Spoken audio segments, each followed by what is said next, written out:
बिस्मिल्लाहिर्रहमानिर्रहीम। अस्सलाम वालेकुम। 9th क्लास हमने चैप्टर नंबर 2 स्टार्ट किया हुआ है, chapter number structure of atom. और हमने टॉपिक जो स्टार्ट किया था वो था इलेक्ट्रॉनिक कन्फिग्रेशन। अपने प्रीवियस लेक्चर में हमने ये पढ़ा था कि शेल क्या होते हैं और सब शेल क्या होते हैं। शेल्स एनर्जी लेवल्स को कहा जाता है और सब शेल्स को जो है वो बेसिकली सब डिवीजन्स होती हैं किसकी, सब शेल्स की। ठीक है, मैं दोबारा से अगर मैं बताऊं आपको तो शेल्स जो हैं वो बेसिकली क्या होते हैं, के, एल, एम और एन। और जो सब शेल्स होते हैं, सब शेल्स वो क्या होते हैं, S, P, D and F. और अपने प्रीवियस लेक्चर में हमने ये भी पढ़ा था कि sub shells are depends upon the number of shells, कि नंबर ऑफ शेल्स जितने होंगे सब शेल्स भी उतने होंगे। ये एस जो एल है उसमें 2 सब शेल्स होते हैं, एस और पी। एम में 3 सब शेल्स होते हैं, एस, पी और डी। और एन में जो है वो 4 सब शेल्स होते हैं, S, P, D and F. ये 4 सब शेल्स होते हैं इसमें। और अगर हम लोग देखें इलेक्ट्रॉनिक कन्फिग्रेशन को, तो इलेक्ट्रॉनिक कन्फिग्रेशन का मतलब बेसिकली क्या होता है, इलेक्ट्रॉनिक मीन इलेक्ट्रॉन्स और configuration mean sequence of electrons in an atom. एक एटम के अंदर इलेक्ट्रॉन्स किस सीक्वेंस के साथ जो है वो अरेंज हुए होते हैं उसको क्या कहते हैं, electronic configuration. The distribution of electrons की डिस्ट्रीब्यूशन अराउंड द न्यूक्लियस के गिर्द in various shells and sub shells और सब शेल्स में according to their increasing energy level. उनकी एनर्जी जैसे जैसे इंक्रीज होती है, देखें इसकी एनर्जी कम थी, सब शेल 1 था, इसकी एनर्जी उससे ज़्यादा है तो इसके सब शेल्स 2 हैं, इसकी एनर्जी उससे भी ज़्यादा है तो 3, इसकी एनर्जी सबसे ज़्यादा है तो इसकी सब शेल्स कितने हैं, 4। तो और यहाँ पर हमारे पास जो बेसिकली मेजॉरिटी एक चीज़ आप लोगों ने याद रखनी है कि इलेक्ट्रॉनिक कन्फिग्रेशन करने के लिए you should know about the atomic number. Atomic number जो है वो आपको लाजमी पता होना चाहिए। एटॉमिक नंबर किसको कहते हैं, नंबर ऑफ प्रोटॉन्स और number of electrons. The number of protons और, या का वर्ड यूज कर रही हूँ, और इलेक्ट्रॉन्स। नंबर ऑफ प्रोटॉन्स और नंबर ऑफ इलेक्ट्रॉन्स जो होते हैं वो बेसिकली क्या होते हैं, एटॉमिक नंबर होते हैं। क्या होते हैं, एटॉमिक नंबर। और अब हमने यहाँ पर जो बेसिकली करना है वो ये करना है कि इलेक्ट्रॉन्स का सीक्वेंस देखना है कि वो किस तरीके से शेल्स और सब शेल्स में डिवाइड हुए होते हैं। मैं आपको कुछ एग्जांपल्स करवाऊंगी। जैसे चलें, फर्स्टली हम लोग एक एग्जांपल कर लेते हैं। हाइड्रोजन तो एक सिंपलेस्ट एग्जांपल है, हम लोग एग्जांपल करते हैं सोडियम की। सोडियम के पास 11 इलेक्ट्रॉन्स, उसका एटॉमिक नंबर जो होता है वो 11 होता है। अब अगर हम लोग इस 11 को की जो है वो देखें कि जी इलेक्ट्रॉनिक कन्फिग्रेशन क्या होती है या सीक्वेंस ऑफ इलेक्ट्रॉन क्या होता है इसमें, तो आप देखेंगे बिल्कुल दरमियान में होता है न्यूक्लियस। ठीक है, ये न्यूक्लियस है, न्यूक्लियस के गिर्द होते हैं शेल्स।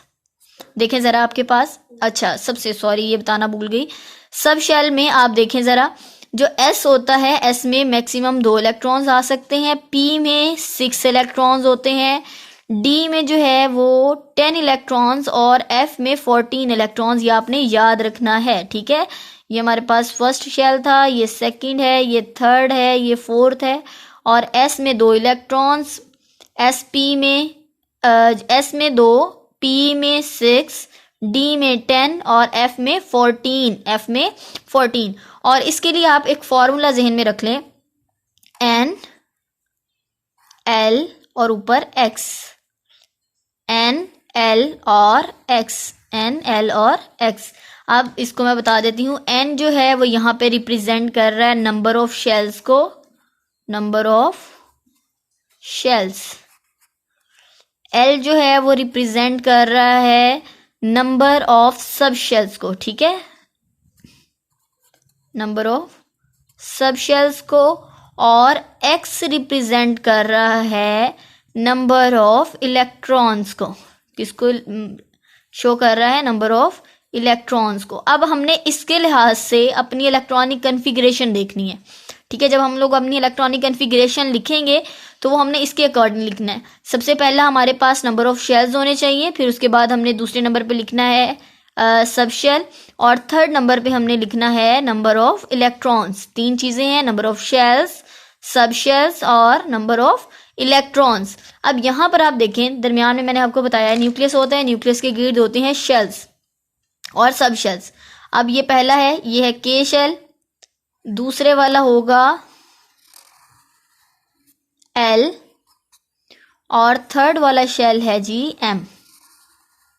थर्ड वाला शेल कौन सा है? एम।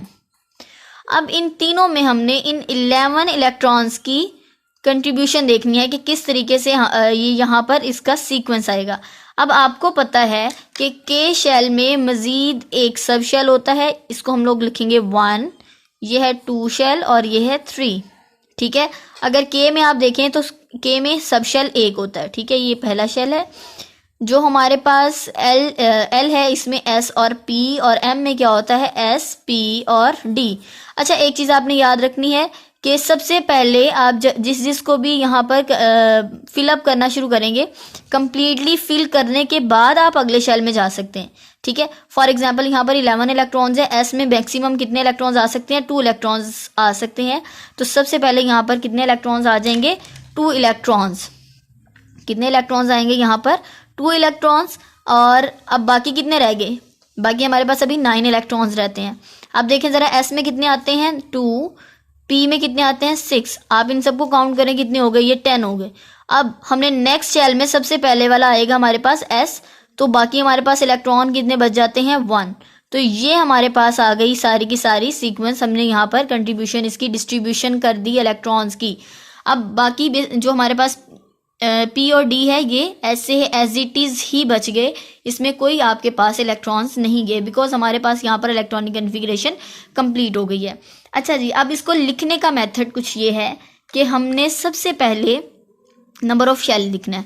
पहला है हमारे पास number of shell 1, number of shell लिखना है, ठीक है। नंबर ऑफ शेल क्या है? 1। सेकेंड में हमने लिखना है सब शेल। सब शेल यहाँ पर क्या है? एस, और इलेक्ट्रॉन इसमें कितने आए हैं? 2, ठीक है। उसके बाद नंबर ऑफ शेल 2, सब शेल क्या है हमारे पास?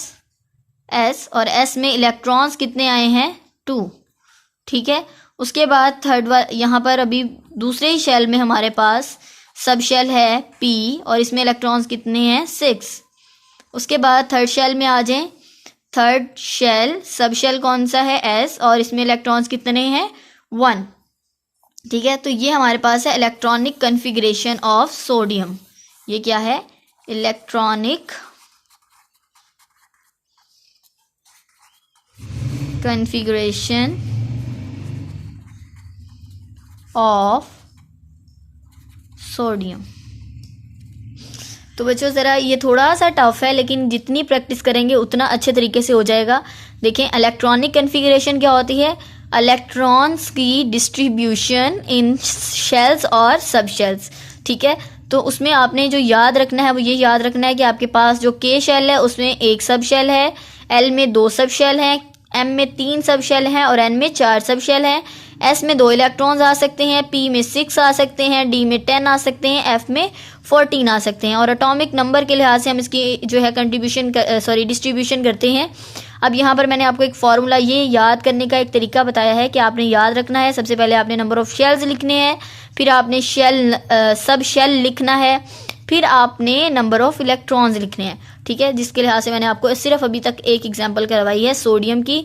सोडियम के पास 11 इलेक्ट्रॉन्स होते हैं पहले शेल में, बिकॉज सब शेल ऐसी ही है तो इसमें 2 इलेक्ट्रॉन्स। दूसरे में 2 सब शेल हैं, एक में 2 इलेक्ट्रॉन्स आ सकते हैं, एक में 6 इलेक्ट्रॉन्स आ सकते हैं। तीसरे में SPD 3 सब शेल हैं, एक में 2 आ सकते हैं, 6 और 10। लेकिन यहाँ पर बिकॉज हमारे पास बचा ही एक है तो हमने एक यहाँ पर लिख दिया, बाकी एज इट इज़ एम्प्टी रहेंगे। और ये मैंने इलेक्ट्रॉनिक कन्फिग्रेशन लिख दी सोडियम की। ओके जी, wish you best of luck, इसकी प्रैक्टिस कीजिएगा। अल्लाह हाफिज़।